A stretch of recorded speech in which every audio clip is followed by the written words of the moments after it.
Assalamualaikum warahmatullahi wabarakatuh. Perkenalkan, nama saya Dwi Wahyuni Kurniawati, SPD MSN. Saya dosen dari Prodi Pendidikan Seni Rupa S1, Fakultas Bahasa dan Seni, Universitas Negeri Semarang.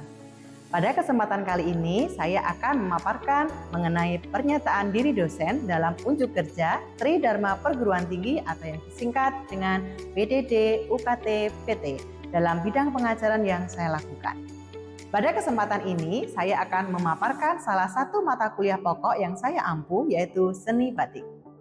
Mata kuliah ini merupakan mata kuliah pilihan dengan bobot 2 SKS yang diambil oleh mahasiswa pada semester 6 sebagai mata kuliah yang memberikan pengetahuan dan pengalaman lebih lanjut dalam berkarya seni batik. Terdapat 3 poin utama dalam paparan yang akan saya sampaikan. Yang pertama adalah delivery atau penyampaian materi. Yang kedua adalah interaction atau interaksi dengan mahasiswa, dan yang ketiga adalah assessment atau penilaian mahasiswa. Poin delivery mencakup 5 aspek, yaitu deskripsi mata kuliah, capaian pembelajaran mata kuliah atau CPMK, materi pembelajaran, metode pembelajaran, dan sistem penilaian. Deskripsi mata kuliah seni batik adalah pelatihan berkarya batik dengan teknik tulis dan lukis dalam konteks pelestarian dan pengembangan budaya Jawa. Capaian pembelajaran mata kuliah seni batik yaitu sebagai berikut. Yang pertama, mahasiswa mampu memahami dan menjelaskan pengertian, jenis, media, dan teknik berkarya seni batik. Kedua, mahasiswa mampu membuat rancangan desain batik. Ketiga, mahasiswa mampu membuat karya batik untuk kepentingan sandang dan kain batik sebagai batik lukis. Dan yang keempat, mahasiswa mampu menyajikan karya batik dalam sebuah pameran. Adapun materi pembelajaran mata kuliah seni batik meliputi sebagai berikut. Penjelasan ruang lingkup materi kuliah pada pertemuan pertama, konsep dan fungsi batik pada pertemuan kedua, jenis-jenis batik pada pertemuan ketiga, media batik yang terdiri dari bahan, alat, dan teknik pada pertemuan keempat, strategi dalam desain motif batik pada pertemuan kelima, praktik membatik ke-1 yaitu proses pencantingan pada pertemuan ke-6, praktik membatik kedua yaitu membuat batik lukis dengan tema perpaduan unsur motif batik tradisi dan aspek visual kontemporer pada pertemuan ke-7, lanjutan praktik kedua yaitu proses pewarnaan sampai proses pelorotan kain dan finishing pada pertemuan ke-8. Ujian tengah semester pada pertemuan ke-9, kemudian praktik membatik yang ketiga yaitu membuat batik untuk kepentingan sandang dengan tema perpaduan unsur motif batik tradisi dan motif abstrak kontemporer, tahap perancangan desain pada pertemuan ke-10. Kemudian lanjutan tahap membatik tugas ketiga yaitu proses pencantingan motif pada pertemuan ke-11 dan ke-12. Dilanjutkan pada tahap membatik tugas ketiga yaitu pada proses pewarnaan sampai pelorotan dan finishing pada pertemuan ke-13 sampai ke-14. Kemudian kegiatan pameran karya dilaksanakan pada pertemuan ke-15 dan yang terakhir pelaksanaan ujian akhir semester pada pertemuan ke-16. Dalam 16 kali pertemuan selama 1 semester, mahasiswa dibekali kemampuan teoritis maupun praktis, khususnya dalam menciptakan karya batik yang sesuai dengan nilai kebudayaan tradisi yang diwujudkan pada lembaran kain batik untuk kebutuhan sandang dan batik sebagai media ungkapan ekspresi personal atau disebut dengan batik lukis. Secara keseluruhan, materi pembelajaran yang tercantum dalam rencana pembelajaran semester atau yang disingkat RPS dapat diakses oleh semua mahasiswa melalui Sistem Informasi Akademik Terpadu Universitas Negeri Semarang. Metode pembelajaran dalam mata kuliah seni batik adalah case method dan project based learning.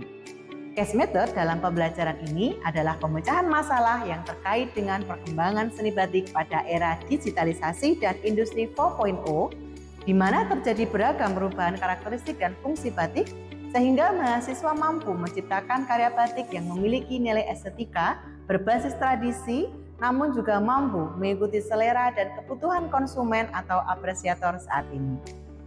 Adapun Project Based Learning atau yang disingkat PJBL dalam pembelajaran ini adalah mahasiswa membentuk tim kelompok untuk mendiskusikan rancangan pembuatan karya untuk kepentingan tekstil dengan menggunakan teori hibriditas, yaitu penggabungan penggayaan motif tradisi dengan motif kontemporer ekspresif pada karya batik yang difungsikan sebagai bahan sandang. Untuk mendukung perkuliahan, saya menggunakan Learning Management System yang dikembangkan oleh Universitas Negeri Semarang yang dikenal dengan ELENA. Adapun aktivitas pembelajaran tatap muka di kelas meliputi kegiatan perkuliahan secara tatap muka langsung atau secara daring yang di dalamnya terdapat kegiatan diskusi dengan studi kasus khusus dan beberapa proyek yang dikerjakan secara individu maupun berkelompok. Mahasiswa diberi kesempatan untuk memaparkan dan mempresentasikan karya yang dihasilkan baik secara individu atau kelompok. Interaksi dosen dengan mahasiswa diberikan melalui proses tanya jawab di kelas dalam bentuk diskusi atau kuis. Selain itu, mahasiswa juga melakukan pembimbingan proyek desain dan asistensi di setiap prosesnya. Interaksi mahasiswa diterapkan dalam bentuk diskusi panel, presentasi secara individu dan berkelompok, serta pembuatan proyek desain secara individual atau berkelompok. Aspek asesmen dalam mata kuliah seni batik meliputi 1. Aktivitas partisipatif dengan bobot 10%, 2. Hasil proyek dengan bobot 40%, 3. Tugas harian dengan bobot 5%, 4. Kuis dengan bobot 5%, 5. Ujian tengah semester dengan bobot 15%, dan 6. Ujian akhir semester dengan bobot 25%. Demikian paparan saya tentang point delivery, interaction, dan assessment atau disingkat DIA pada mata kuliah seni batik. Selanjutnya, mari kita simak rekaman perkuliahan tatap muka mata kuliah seni batik yang telah saya lakukan, khususnya pada pertemuan ketiga, yaitu materi tentang jenis-jenis batik. Assalamualaikum warahmatullahi wabarakatuh. Selamat pagi semuanya. Sehat-sehat semuanya? Ya, baik, semangat semuanya ya. Pada pagi hari ini kita berjumpa lagi pada mata kuliah seni batik ya. Dan ini adalah pertemuan ketiga kita. Nanti akan kita bahas terkait dengan materi kelanjutan dari materi sebelumnya. Ya, namun sebelum kita melaksanakan proses perkuliahan, mari kita berdoa dulu ya menurut agama dan kepercayaan masing-masing. Ya, berdoa menurut agama dan kepercayaan masing-masing dipersilakan. Berdoa selesai. Ya, baik. Sebelum perkuliahan dilaksanakan, ini saya izin untuk presensi dulu ya. Kayaknya banyak yang masuk kan hari ini? Banyak ya, cukup banyak yang masuk. Baik, saya presensi dulu. Audi, Branjang Sena, Fadli, hadir Bu. Aas Lestari, Aulia. Aulia mana? Oh, tidak hadir. Sakit ya? Ya. Oke, Hetinia? Hadir. Oke, baik. Ya, hanya satu yang nggak masuk ya. Yang lainnya sudah hadir semua. Jadi nanti siap ya untuk menerima materi lanjutan dari materi sebelumnya terkait dengan seni batik. Seminggu yang lalu kita sudah bahas terkait dengan konsep seni batik. Nah, kira-kira ada yang masih ingat apa sih definisi batik itu? Ya, Mas Audi silahkan. Jadi batik itu merupakan sebuah karya asli dari Indonesia yang di dalamnya terdapat sebuah motif yang memiliki makna yang dalam. Nah, batik itu dibuat dengan cara melalui celup rintang malam, malam panas, Ya. dan dibuat dengan canting tulis ataupun canting cap. Oh iya, betul. Beri tepuk tangan untuk Mas Audi. Kayaknya udah lengkap ya dari beberapa indikator ya, bahwa satu, batik itu karya seni tradisi Nusantara, wastra Nusantara dengan ornamen-ornamen yang khas gitu ya. Kemudian dibuat harus dengan menggunakan malam panas. Kalau dingin berarti sudah nggak sah juga sebenarnya ya, jadi batik yang original. Dan harus menggunakan alat canting ya, mau canting tulis atau canting cap. Nah, jadi 3 indikator inilah indikator utama yang menjadikan karya seni batik itu menjadi karya seni batik yang original ya, lengkap dengan segala aspek ya, baik aspek estetika visualnya maupun aspek dari teknisnya ya, bagaimana aspek dari psikologi pembuatnya itu semua memiliki dampak. Nah, oke, baik. Nah, itu tadi sekilas terkait dengan persepsi atau beberapa hal yang ingin saya ulas kembali terkait dengan mata kuliah ini di pertemuan sebelumnya.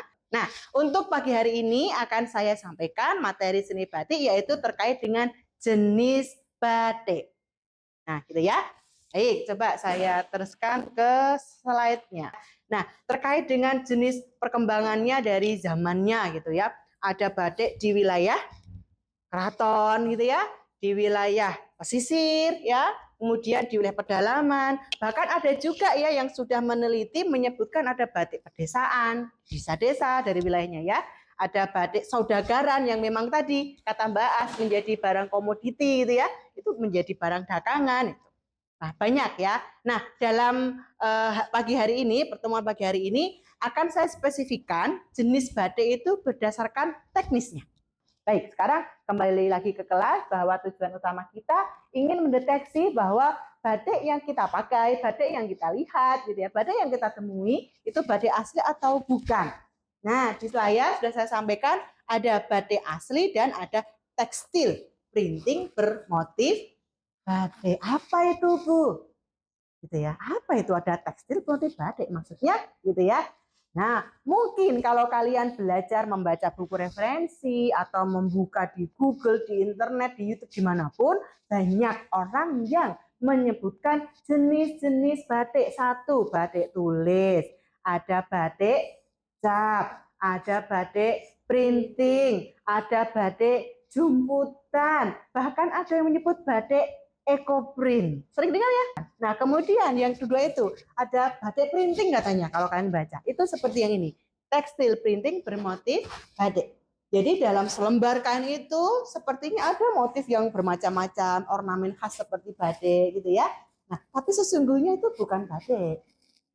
Ya, bukan batik, tapi motif itu menempel pada permukaan kain dengan teknik printing. Nah, printing ini bisa dengan printing masinal, mesin besar, atau dengan sablon. Nah, kalian pernah ya dapat mata kuliah sablon?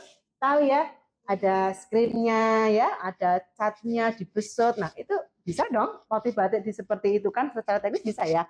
Tapi kan secara teknis tuh nggak pakai malam, panas, nggak ada proses pencantingan gitu kan. Jadi ya itu bukan batik gitu. Tapi Bu hasil akhirnya kan seperti batik. Iya, seperti batik. Nah, makanya disebut dengan tekstil printing bermotif batik. Berapa kira-kira harganya di pasar gitu? Memang ironinya ya itu terkait dengan segmen ya, segmen konsumen ya. Itu ada para pelaku pengusaha gitu ya yang menjual tekstil bermotif batik dengan harga yang sangat terjangkau. Karena apa? Karena kalau karya batik asli, tentu proses pembuatannya panjang, kualitas materialnya juga bagus, harganya agak tinggi gitu ya. Jadi untuk bisa menangkap konsumen-konsumen ya dengan segmen yang di bawah, akhirnya menggunakan cara seperti ini dengan printing gitu. Seolah-olah motifnya batik dan agar memenuhi kebutuhan masyarakat dengan lapisan level yang bermacam-macam tadi ya, bisa pakai seolah-olah batik gitu ya. Ya itu segmennya sendiri, memang itu sudah berjalan di lapangan. Ya saya sebagai pengajar, mungkin kalian nanti juga sebagai calon guru, ya nggak bisa ngerem itu, kemudian nggak bisa Pak, itu nggak batik, nggak boleh dijual, ya nggak bisa juga ya, itu sudah ada aturan pasar. Tapi kita tahu ya, bahwa itu tekstil bermotif batik. Nah, kemudian ada yang batik asli, ya ini ada canting cap namanya, stempel ya, di stem.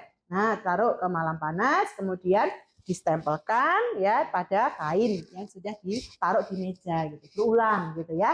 Nah, kalau yang ini canting tulis. Ya, ini proses pembuatan batik sekilas ya. Nah, ini ada cap, kemudian ini proses pengecapan, pewarnaan. Nah, ini ketika sudah dilorot sebagainya, dijemur gitu ya. Ini beberapa eksperimen yang saya lakukan ya waktu itu menggunakan cap batik dengan berbahan pla ABS dengan mesin 3D ya. Ini ada riset dari saya dan tim ya dengan Dr. Wanda ya dengan Dr. Rahina gitu. Kemudian menjadi bahan ajar ya yang saya sampaikan ke kalian ya. Nih, oke. Nah, ini lagi ada foto proses. Nah, ini yang namanya sablon ya. Pernah kan mata kelas sablon ya? Yeah. Kayak gini ya, di screen kecil gitu kan. Ada kemarin buat film gitu kan, gelap gelap.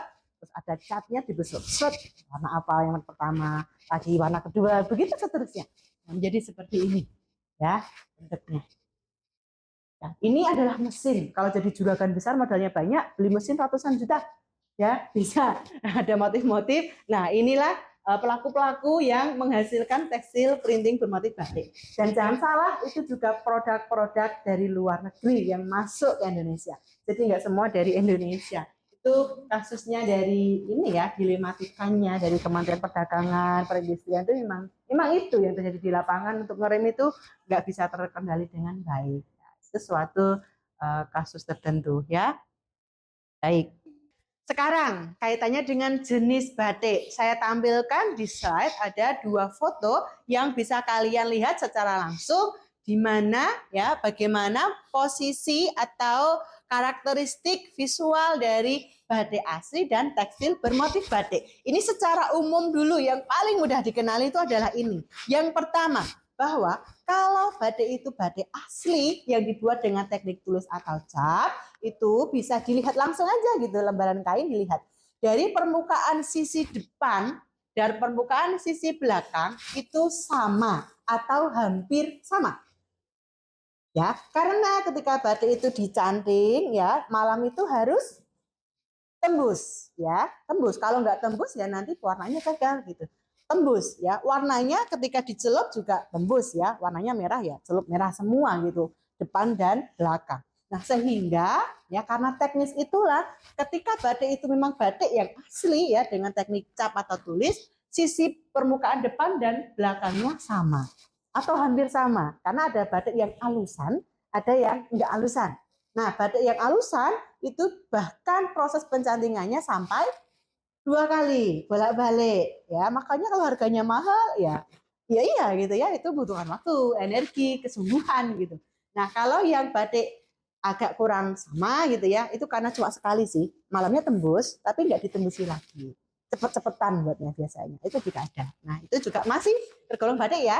Nah, itu sama atau hampir sama mendekati. Nah, itu batik yang asli, yang nomor 1. Nah, kalau yang nomor 2, ini yang tekstil bermotif batik. Mudah sekali caranya, kalian tinggal lihat batiknya, kemudian dibalik aja. Kalau sisi sebaliknya itu berwarna putih, serat-serat benangnya masih terlihat.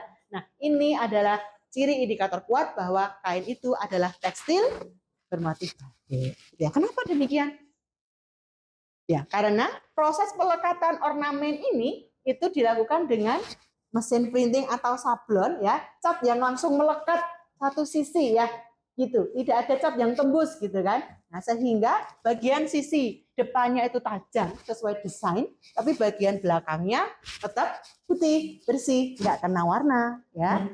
Dan pada kain-kain seperti ini tidak ada bekas malam yang nempel ya, langsung cat. Ya, warna hitam, warna coklat, garis hitam, garis putih, itu semua langsung terbentuk karena cat tadi yang dibesutkan atau yang masuk ke mesin printing. Nah, gitu ya. Jadi nggak ada malam. Seperti ini. Ini indikator yang paling mudah untuk diketahui. Nah, sisi depan dan sisi belakang itu menjadi agak sangat berbeda. Nah, kemudian selain itu, sebenarnya ada lagi beberapa indikator yang bisa dilihat bahwa batik itu asli atau bukan. Yang kedua terkait dengan susunan motif dan polanya ya, meskipun ini nggak pasti sih, tapi bisa dilihat. Perhatikan kalau kalian menjumpai ke batik ya, tekstil bermotif batik katakanlah seperti ini. Ada banyak garis-garis hitam kecil ya, yang sangat rapi, tapi kok batiknya harganya murah, sudah bisa saya pastikan itu bukan batik asli. Karena untuk menghasilkan garis hitam kecil seperti ini, kalau dengan teknik batik asli itu sangat susah sekali. Masih ingat ya, karena batik itu sejatinya motifnya terbentuk dari garis negatif, bukan garis positif ya. Jadi malam yang kita torehkan itu justru akan menutupi kain. Ya, malam yang kita torehkan itu nanti akan menyisakan kain berwarna dasar kain yang putih gitu misalnya ya. Kan gitu kebalikannya. Ya, bukan garis positif. Kalau kita gambar pakai pensil, pakai ballpoint gitu kan sekali gores langsung muncul garisnya kan, warna hitam, warna biru. Nah, itu positif. Nah, kalau ini enggak, justru ketika digores itu menutupi dan warnanya terang. Nah, sehingga kalau warna-warna gelap hitam seperti ini, kemudian garisnya kecil-kecil banget, secara teknis bisa dibuat, tapi susah gitu. Nah, itulah bedanya komputer dengan manusia. Manusia meskipun copy paste, tapi pasti setiap motif yang dikopikan akan tidak sama. Nah, gitu ya. Kaku. Nah, jadi kesannya kalau tekstil bermotif batik itu setiap garisnya menjadi kaku karena sama persis. Gitu. Nah, kalau batik asli justru enggak, justru berbeda. Ada kesan, kadang ada yang garisnya tipis, ada yang tebal, kadang ada yang sedikit agak bleber, itu enggak masalah. Nah, itulah rekam jejak dari ungkapan ekspresi soulnya seseorang. Nah, itulah yang kita hargai, gitu ya. Kemudian yang ketiga, ketajaman warna. Kalau tekstil bermotif batik biasanya warnanya sangat tajam. Karakteristik ton warnanya juga beda dengan pewarna untuk batik. Ya, biasanya warna sangat tajam sekali, kuat, sekar, ya, sekar membahana. Apalagi kalau warnanya warna-warna pesisir tuh, merah ketemu oranye ketemu hijau, wah cekar sekali itu ya. Jadi kayak spray berjalan nanti kalau dipakai biasanya. Nah, kalau untuk pakaiannya bagus agak soft lah ya gitu. Nah, kalau memang untuk batik asli pewarnaannya itu dia agak lebih soft memang. Meskipun itu merah, meskipun itu kuning, tapi kuningnya itu soft gitu. Menyatu dengan alam. Kita manusia kan bagian dari alam ya. Ketika pakai pakaian yang warnanya agak soft gitu kan, kita terlihat dominan ya. Di sini kan pakainya coba perhatikan. Soft-soft semua, nggak ada yang hijau pupus sama oranye kan? Nggak ada. Itu celana luria nggak akan mau pakai gitu ya, apalagi mahasiswa seni rupa gitu. Ya kan, hanya warnanya yang soft, itu yang mahal memang. Gitu ya. Baik, kemudian nah ini yang terakhir ada aroma. Aroma baunya. Ya, jadi aroma ini juga kadang kalau kita datang ke pembatik ada tumpukan kain. Kalau itu memang batik asli, kita baru duduk gitu ya, itu sudah mencium loh aromanya. Aroma malam habis dilorot bercampur dengan pewarna batik naftol namanya. Oh, itu aromanya khas banget. Nah, gitu langsung tercium, ya. Langsung tercium itu. Nah, kalau bukan batik, nggak akan tercium aroma itu. Ya, sama sekali nggak ada aromanya, ya. Karena aroma cat. Itu bisa diperhatikan ya hal itu. Nah, itu beberapa indikator ya terkait dengan ciri-ciri mana yang batik asli dan bukan. Nah, sekarang di kelas ini setelah saya sampaikan materi ini agar kalian juga memiliki pemahaman yang lebih baik, saya memiliki kain batik ya yang akan saya bagikan kepada kalian. Nah, sekarang silahkan nanti akan membentuk 3 kelompok. Ya, 3 kelompok. Tiap kelompoknya akan saya beri masing-masing 1 kain batik yang berbeda ini ya. 3 kain batik yang berbeda ini. Nah, kemudian silahkan kalian nanti bisa menganalisanya terkait apakah kain batik ini itu batik dengan teknik canting tulis, ataukah batik dengan teknik cap, atau tekstil bermotif batik. Ya, ini nggak tahu yang mana yang 3 itu. Nanti saya bagi, silahkan kalian amati bersama berkelompok. Nah, ini sudah saya buatkan formnya untuk mengidentifikasi dari indikator tersebut. Silahkan nanti didiskusikan, kemudian setelah mungkin berapa menit? 5 menit cukup ya? Kelompok 1, oke, ini ada berapa deret? Kelompok 2, ya kelompok 3, ya ini boleh nanti digabung ya. Yang sini gabung ini sama ini gitu ya. Nah, ini coba diperhatikan sisi bolak-baliknya. Yuk, silakan dibentangkan, diamati secara berkelompok. Silakan. Ya, assalamualaikum warahmatullahi wabarakatuh. Waalaikumsalam warahmatullahi wabarakatuh. Ya, perkenalkan nama saya Beranjang Sena dari perwakilan kelompok 1. Di sini saya akan mempresentasikan hasil diskusi saya bersama teman-teman tadi. Jadi yang poin pertama itu ada ketajaman motif pada tiap sisi. Terlihat di sini ketajaman motifnya itu sangat berbeda pada setiap sisi. Yang di bagian depan itu terlalu kayak jelas, yang bagian belakang itu lebih pudar. Jadi ini berkemungkinan pasti dari penjelasan Bunia tadi ini pasti boleh dibentangkan? Iya. Nah, ya dibentangkan yang gini. Ini batik ini ya. printing. Oke. Ini terlihat berbeda ya, Mas ya? Iya, ini permukaan sini jelas banget ya. Nah, yang sisi sini udah warnanya putih. Nah, ini salah satu indikator berarti bukan batik ya. Berarti apa? Ini itu teknik printing. Bermotif. Iya. Batik. Oke, baik itu ya dari kelompok 1. Beri tepuk tangan untuk kelompok 1. Ya, diulang lagi kan? Oke, coba dilipat yang rapi. Latihan melipat coba. Ya, sekarang kelompok yang kedua. Siapa tadi? Oke, silakan Mbak. Mbak Hetini ya. Ya, silakan menjelaskan untuk kain yang kedua. Nah, ini coba kita lihat. Kain apa ini ya? Ya, silakan Halo teman-teman semuanya, perkenalkan sebelumnya saya Hitinia Widi Astuti, perwakilan dari kelompok 2. Nah, di sini saya akan mempresentasikan hasil diskusi itu dari kain yang kita identifikasi adalah kain batik tulis, Bun ya. Jadi ada 5 indikator yang bisa kita sampaikan, yaitu yang pertama ada ketajaman motif pada tiap sisi. Jadi teman-teman coba perhatikan dari 2 sisi kain ini, sama itu tidak teman-teman? Sama ya teman-teman. Ya, jadi dari hasil diskusi kita bahwasanya kain ini 2 sisinya sama, cuma berbeda ini Bu, ke tingkat kecerahannya aja gitu. Jadi kita identifikasi kalau kain ini bisa disebut dengan kain batik tulis. Lalu ada faktor yang kedua teman-teman. Jadi faktor yang kedua itu ada susunan motif dan pola. Nah, di sini susunan motif dan polanya teratur ya teman-teman. Bisa diperhatikan susunan polanya teratur, akan tetapi tetap ada perbedaan di antara pola 1 dan pola 2. Jadi polanya di sini itu bisa dilihat dari garis yang dibentuk itu kurang konsisten karena memang ini dibuat oleh tangan manusia. Jadi tidak bisa seperti tekstil yang dibuat oleh printing gitu, teman-teman. Jadi ada garis yang terputus, juga ada garis yang terlihat atau tidak terlihat. Oke. Ya? Iya, kita untuk garisnya sendiri ini ada yang terlihat atau tidak karena mungkin di penggunaan malamnya itu dari suhunya kurang stabil ya.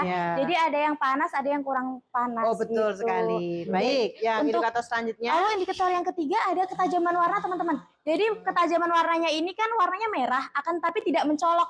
Jadi soft gitu Bun ya. Jadi kelihatannya lebih elegan. Nah, jadi terlihat oleh seperti pada dasarnya batik-batik tulis yang ada gitu. Baik, ya penjelasannya bagus sekali runtut ya Mbak Hetinia. Beri tepuk tangan untuk kelompok 2.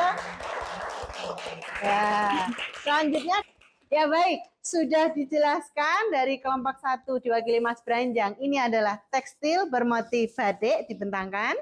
Ya, yang kedua oleh Mbak Hetinia ini adalah batik tulis ya. Wah, batik tulis. Yang ketiga oleh Mbak Dila ini adalah batik cap. Nah, sekarang jadi tahu secara langsung ya. Jadi tahu ada barangnya langsung yang dibawakan ya. Nah, gitu ya. Baik, ya ini adalah presentasi dari bagaimana kalian membahas terkait dengan identifikasi 3 jenis batik ini ya. Terima kasih kepada kelompok 1 Mas Branjang, kelompok 2 Mbak Hetinia, kelompok 3 Mbak Dila ya atas presentasinya. Sekali lagi beri tepuk tangan untuk mereka bertiga.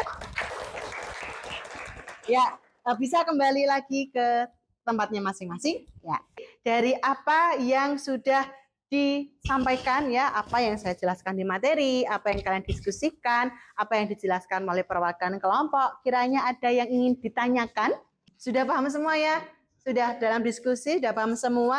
Baik, nah sebelum kita akhiri perkuliahan hari ini, berarti ingin saya sampaikan bahwa kesimpulan dari pertemuan perkuliahan kita pada pagi hari ini adalah bahwa kita bisa sangat menghargai, mengapresiasi karya batik itu sebagai karya seni rupa Nusantara ya, yang secara mendasar adalah karya lukis penuh dengan banyak ungkapan ekspresi manusia, ekspresi personal, ekspresi budaya yang sangat berimbas kepada segala aspek kehidupan yang ada dari zaman dulu sampai sekarang terus eksis, dan kita sebagai agen-agen yang memiliki tanggung jawab ya dalam dunia pendidikan seni rupa untuk kemudian menyampaikan ke generasi berikutnya ya. Nah, itu kesimpulan dari apa yang mungkin bisa kita pelajari bersama, kalian pahami sekali lagi untuk mengetahui bagaimana karakteristik motif batik yang benar.